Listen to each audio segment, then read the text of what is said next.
Hello everyone, good morning. Welcome back to Parcham. I am Pooja. आप देख रहे हैं 5 मार्च के करंट अफेयर्स। आपको पता है, जब आज मैं सुबह करंट अफेयर्स तैयार कर रही थी तो मुझे एक बच्चे का कमेंट याद आया कि सुबह उठो, करंट अफेयर्स देखो और पता चलता है कि एक और कोई व्यक्ति है जो कि ग्रैंड मास्टर बन गया है। तो आज की न्यूज़ में भी जो है वो हम 81 नंबर की ग्रैंड मास्टर के बारे में चर्चा करने वाले हैं। ठीक है, अगर आज की क्लास का पीडीएफ आपको चाहिए है तो परचम का टेलीग्राम ज्वाइन कर लेना। वहाँ से करंट अफेयर्स का पीडीएफ फ्री ऑफ कॉस्ट आपको मिल जाएगा। इसके अलावा अगर आप में से कोई भी स्टूडेंट ईयर बुक को परचेस करना चाहता है तो ईयर बुक आपको परचम स्टोर से मिल जाएगी। परचम स्टोर पे जाके आप ईयर बुक की सॉफ्ट कॉपी या फिर हार्ड कॉपी परचेस कर सकते हैं। वीडियो के लास्ट में आप लोगों को हेडलाइंस मिलेंगी जिससे आपको नोट्स प्रिपेयर करने में रिवीजन में आसानी होगा। उसके बाद आपके क्वेश्चन है, रिवीजन क्वेश्चन है, और फिर क्वेश्चन ऑफ द डे है जिसका आंसर आप हमें कमेंट सेक्शन में देंगे। सही आंसर भी मैं आपको वहीं पर रिप्लाई कर दूंगी। तो स्टार्ट करते हैं हम 81 नंबर के ग्रैंड मास्टर से।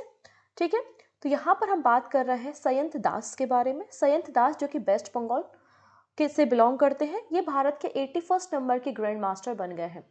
एक्चुअली इन्होंने 2017 में ही जो ग्रैंड मास्टर बनने के लिए नॉर्म्स होते हैं, जो कंडीशंस होती हैं, वो फुलफिल कर ली थी। ठीक है ना, लेकिन उनको 6 साल का इंतजार करना पड़ा क्योंकि इनकी जो मार्क था या जो उनकी रेटिंग थी वो 2500 लाइव रेटिंग नहीं अचीव हो पा रही थी। इसलिए ग्रैंड मास्टर बनने से कहीं ना कहीं चूक रहे थे। लेकिन फाइनली ये 11वें नंबर के वेस्ट बंगाल के प्लेयर बन गए हैं जिनके पास ग्रैंड मास्टर का टाइटल है। और ये भारत के 81 नंबर के ग्रैंड मास्टर बन गए हैं जिनका नाम है सयंत दास के। और ये कोलकाता के अल्खाइन चेस क्लब से बिलोंग करते हैं। इसके अलावा ये पहले अंडर 12 वर्ल्ड चैंपियन भी रह चुके हैं और अंडर 16 वर्ल्ड चैंपियनशिप जो चेस ओलंपियाड होता है उसमें इन्होंने ब्रोंज मेडल हासिल किया था। ठीक है, चलिए अगले जो पर्सन है वो बड़े इंपॉर्टेंट है।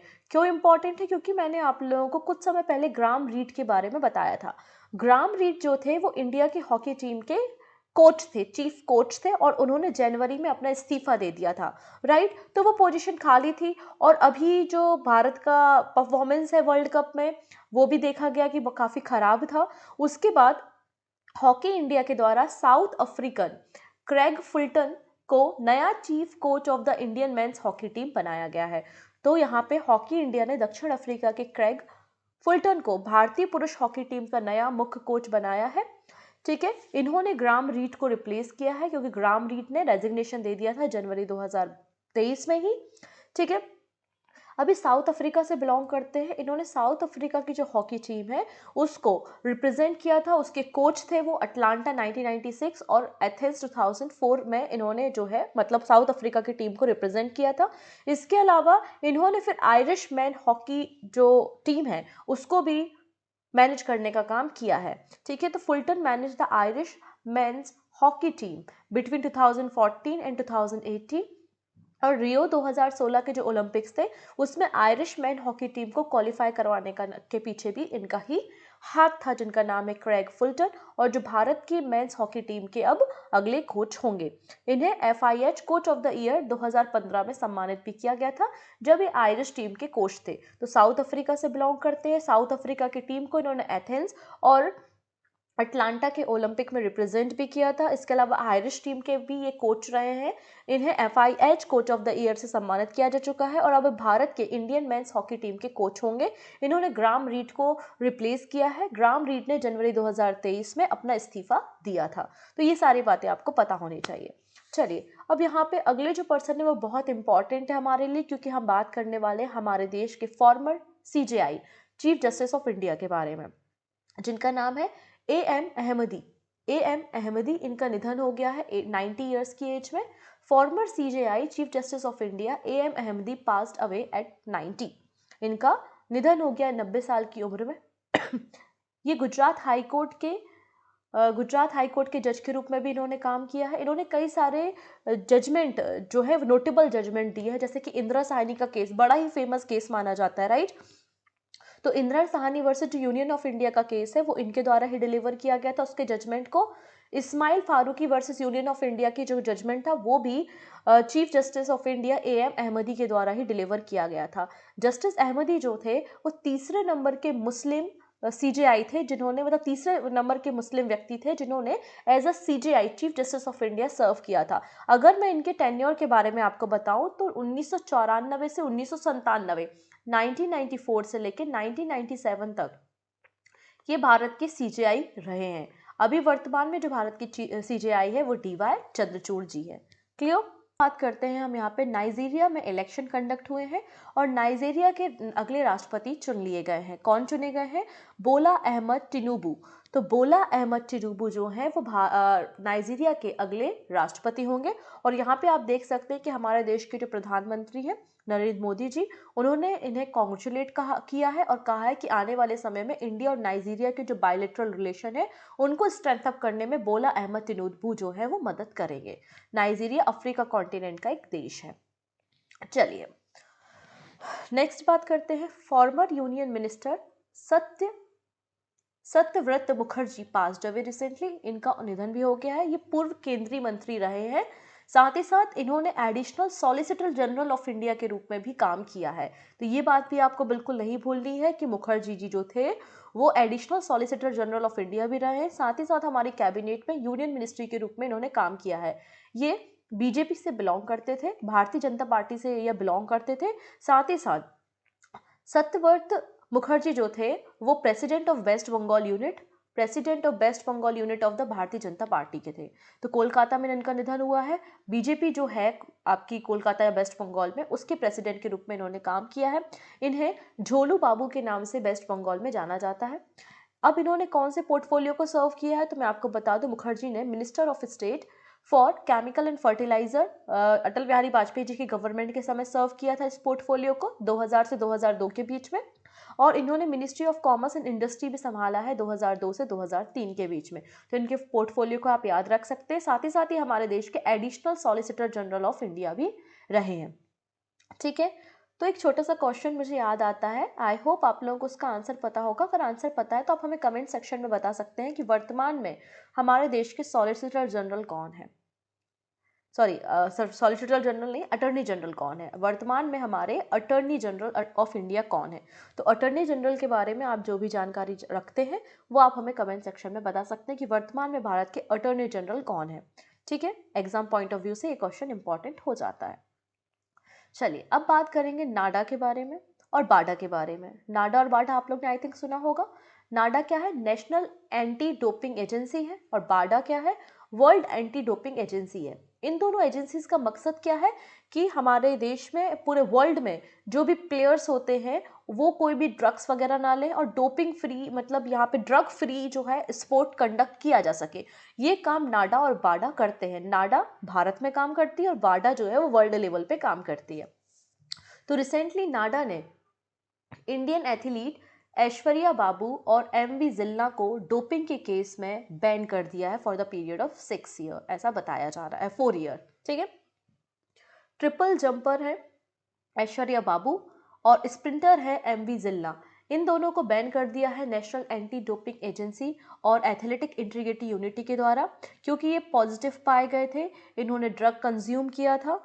कहाँ पर कंज्यूम किया था? क्योंकि ऐश्वर्या ने जो है वो कॉमनवेल्थ वाले जो गेम हुए थे 2022 में, तब भी बाडा के द्वारा ऐश्वर्या बाबू को जो है वो उस समय भी बैन किया गया था। Aishwarya has been suspended for the 4 year by the National Anti Doping Agency, क्योंकि ये पॉजिटिव पाई गई थी और इन्होंने स्टेरॉइड का यूज़ किया था।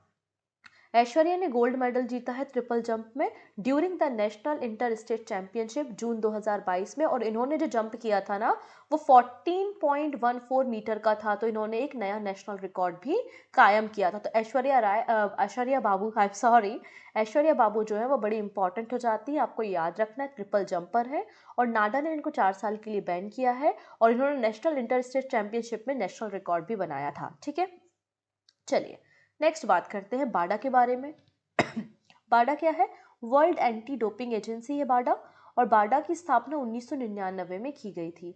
ठीक है ना, इसको फंड दिया जाता है इंटरनेशनल ओलंपिक कमेटी के द्वारा। इसका उद्देश्य क्या है मैंने आपको बता दिया, परफॉर्मेंस इन्हांस करना और जो ड्रोप के केसेस होते हैं, जो ड्रग के मामले होते हैं एथलीट को, उनको अगेंस्ट ये काम करती है।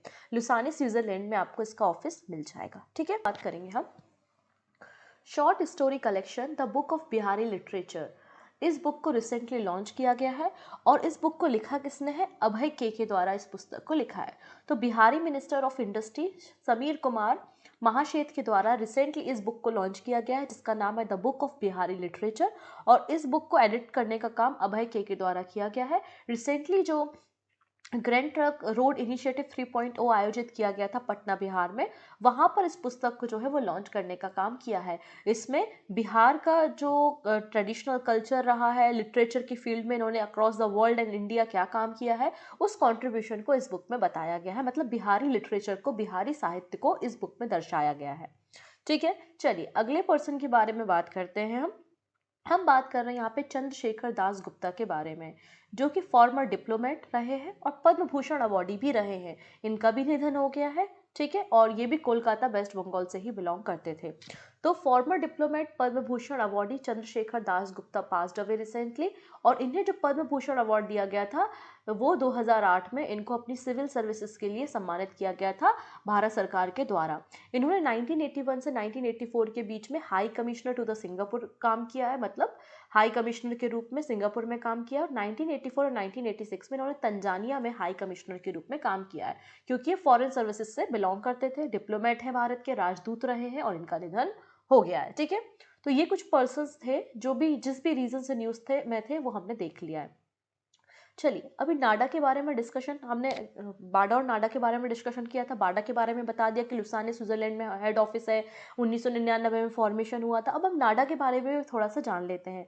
नाडा क्या होती है? नेशनल एंटी डोपिंग एजेंसी होती है। इसकी स्थापना कब हुई थी? 24 नवंबर को 2005 में इसकी सोसाइटी रजिस्ट्रेशन एक्ट के अंतर्गत जो है वो इसे तैयार किया गया था। नई दिल्ली में इसका हेड ऑफिस है और वर्तमान में नाडा के जो डायरेक्टर जनरल है वो रितु सेन है। ठीक है, वर्तमान में नाडा की जो डायरेक्टर जनरल है वो रितु सेन है। अब यहाँ पे न्यूज़ क्या है कि नाडा और एनसीईआरटी के बीच में टाई अप हुआ है to strength up value based sports education. Sport बहुत ज़रूरी होता है फिजिकली हेल्थ के लिए भी और मेंटल हेल्थ के लिए भी, तो बिल्कुल ग्रॉस रूट लेवल से हमारी एजुकेशन के साथ स्पोर्ट्स को भी जोड़ना ज़रूरी है। इसलिए नाडा और एनसीईआरटी साथ में मिलकर काम कर रही है। नाडा आप जान चुके हैं कि नेशनल एंटी डोपिंग एजेंसी है, वहीं एनसीईआरटी क्या होता है? National council of educational research and training होती है। दोनों मिलके जो स्टूडेंट्स होते हैं स्कूल के और टीचर्स होते हैं उनके बीच में स्पोर्ट एजुकेशन को बढ़ावा देने के लिए काम करेंगे, और इसके लिए कंटेंट को भी तैयार किया जाएगा बाय द एनसीईआरटी। ठीक है, नेक्स्ट बात करेंगे नेशनल यूथ पार्लियामेंट फेस्टिवल के बारे में। तो रिसेंटली चौथे नंबर का संस्करण 4th edition of National Youth Parliament Festival की शुरुआत हुई है 2 मार्च से। कहाँ पर? नई दिल्ली में। क्यों शुरुआत हुई है? तो यहाँ पे इसका उद्देश्य है कि डेमोक्रेसी हमारे कैसे काम करती है, हमारी पार्लियामेंट कैसे काम करती है, यूथ इसके बारे में जाने, इसलिए ये पूरा प्रोग्राम रन किया जा रहा है। और लगभग यहाँ पर ऐसा बोला जा रहा है कि 2 लाख से ज़्यादा यूथ यहाँ पे पार्टिसिपेट करने वाले हैं। तो नेशनल यूथ पार्लियामेंट फेस्टिवल का ये चौथा एडिशन है, जिसकी थीम क्या है? Ideas for better tomorrow, India for the world. Ideas for a better tomorrow, India for the world. अब इसकी शुरुआत कब से हुई थी? तो मैं आपको बता दूं, प्राइम मिनिस्टर मोदी जी के द्वारा मन की बात जो वो करते हैं, मन की बात में एड्रेस करते हुए उन्होंने नेशनल यूथ पार्लियामेंट फेस्टिवल की बात की थी, और पहला एडिशन 2019 में ऑर्गेनाइज किया गया था। फर्स्ट एडिशन 2019 में हुआ था, जिसकी थीम थी we the voice of New India and the find solution and contributor policy. ठीक है, तो आपको पहला थीम याद रख सकते हैं आप, क्योंकि 2019 लेटेस्ट में शुरू हुआ ये पूरा पार्लियामेंट फेस्टिवल है, और अभी की रिसेंट थीम आप याद रख सकते हैं क्योंकि चौथा एडिशन है। चलिए अब बात करते हैं कुछ डिफेंस से रिलेटेड न्यूज़ के बारे में। ये है S-400 तैयार किया है रशिया ने, और रशिया और भारत के बीच में 5.43 बिलियन डॉलर की डील हुई है। कितनी? 5.43 बिलियन डॉलर की डील जो है वो भारत और रशिया के बीच में हुई है, और रशिया ये जो S-400 है ये भारत को देगा। ठीक है, ये भारत को वो देगा। तो हमें इसी S-400 के बारे में कुछ बातें करनी है। So 5 S-400 regiment expected to be deliver by early 2024। तो यहाँ पे बोला जा रहा है कि 2023 के अंत में या 2024 के प्रारंभ में जो है वो डिलीवरी की जाएगी S-400 के 5 रेजिमेंट की भारत में। ये बात रशिया के द्वारा बताई गई है और भारत ने भी इस बात को बताया है। बेसिकली जो मिलिट्री डिफेंस डील है ये इंडिया और रशिया के बीच में हुई थी, 5.43 बिलियन डॉलर की डील थी। ये जो S-400 है ये surface to air missile system है, surface to air missile system है। और ये जो सिस्टम है ये लगभग 400 किलोमीटर की रेंज तक काम करता है। कितना? 400 किलोमीटर तक की रेंज तक काम कर सकता है। ये फाइटर जेट को, क्रूज मिसाइल्स को, बैलिस्टिक मिसाइल को अपना टारगेट बना के उनको हिट करके उनको डिस्ट्रॉय करने में कैपेबल है। तो हम अपनी बाउंड्रीज जो है, हमारी जो सीमाएं हैं, हम उनको और प्रोटेक्टेड करना चाहते हैं। ठीक है, इसलिए हम S-400 ले रहे हैं रशिया से। ठीक है, S-400 बेसिकली अगर हम बात करते हैं तो ये जो आपका surface to air missile system है, रशिया ने बनाना शुरू किया था 1990 में, और फिर इसको S-300 में अपग्रेड किया। ठीक है, पहली बार सर्विसेज में इसको 2007 में लाया गया था। क्लियर हो गई इतनी चीजें? अगली बात करते हैं, कौन कौन सी ऐसी कंट्री है जिनके पास S-400 है या उसने S-400 के लिए डील्स की हैं। तो देखेंगे, Belarus, China, India, Turkey, Russia, इन सभी लोगों के पास जो है S-400 है। ठीक है, बेलारूस को S-400 जो है वो 2022 में मिला था। आप देखेंगे चाइना को 2014 में मिला था। इंडिया ने 2018 में डील साइन की थी। टर्की ने 2017 में डील साइन की थी, लेकिन टर्की के ऊपर यूएसए ने क्या कर दिया था, सैंक्शन लगा दिया था कि वो S-400 को रशिया से बाय नहीं कर सकता। तो आप लोग सोचेंगे रशिया मतलब यूएसए ने टर्की को ये सैंक्शंस इम्पोज किए कि आप नहीं खरीदेंगे S-400, मतलब रशिया के साथ डील नहीं करेंगे, लेकिन भारत के ऊपर ऐसे सैंक्शन नहीं लगाए। वो क्या रीज़न है वो मैं आपको बताती हूँ। Why didn't the US impose sanction on India for buying S-400? So the USA brought in the CAA-TSA। अब ये CAA-TSA क्या है? इसका मतलब है countering America adversary through sanction act, जिसके अंतर्गत रशिया के साथ जो ट्रेडिंग करने वाले देश हैं उन पे नज़र रखी जाती है और उन पे सैंक्शंस लगाया जाता है। इनके टारगेट लिस्ट में रशिया, नॉर्थ कोरिया, ईरान जैसे देश है। भारत इनकी टारगेट लिस्ट में नहीं है। साथ ही साथ Bharat one of the biggest buyer भी है यूएसए का, इसलिए यूएसए ने S-400 की डील पर भारत को सैंक्शन नहीं लगाए। चलिए नेक्स्ट बात करते हैं। हम बात कर रहे हैं freedom shield exercise and warrior shield joint exercise के बारे में।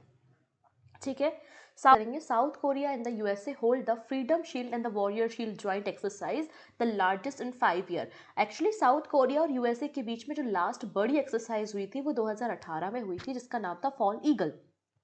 बेसिकली नॉर्थ कोरिया को अपनी पावर दिखाने के लिए साउथ कोरिया और यूएसए इस तरीके की एक्सरसाइज को करते हैं। और ये फ्रीडम शील्ड और वॉरियर शील्ड एक्सरसाइज किसके बीच में होनी है? साउथ कोरिया और यूएसए की मिलिट्रीज के बीच में ये एक्सरसाइज कंडक्ट होनी है, जिसमें यूएसए अपना B-1B बॉम्बर को यहाँ पे शोकेस करेगा कोरियन पेनिनसुला में।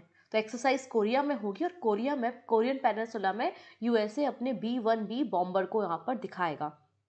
ठीक है, ये जो एक्सरसाइज होनी है वो 13 मार्च से 23 मार्च के बीच में होनी है, मतलब अभी स्टार्ट नहीं हुई, कुछ दिनों बाद ये एक्सरसाइज स्टार्ट होगी। नेक्स्ट बात करेंगे first joint Indo French military exercise in Kerala next week. अगले सप्ताह केरला में पहली बार संयुक्त भारत और फ्रांस की सैन्य एक्सरसाइज होगी, जिसका नाम यहाँ देखेंगे फ्रिंजेक्स है। क्या है? फ्रिंजेक्स, मतलब France and India joint exercise फ्रिंजेक्स है, जो कि केरला में इसे कंडक्ट कराया जाएगा। जॉइंट मिलिट्री एक्सरसाइज है बेसिकली। ठीक है, जिसमें दोनों देश जो हैं वो कई टेक्टिकल लेवल पे जो है अपनी ट्रेनिंग को कंक्लूड करेंगे। अच्छा, इस एक्सरसाइज की जो थीम है ना वो है humanitarian assistant and disaster relief operation in the contested environment है। ठीक है, और ये तिरुवनंतपुरम में जो इंडियन आर्मी ट्रूप है वो यहाँ पर पार्टिसिपेट करने वाली है। क्लियर है? तो ये आज के हमारे डिफेंस एक्सरसाइज और डिफेंस की न्यूज़ थी।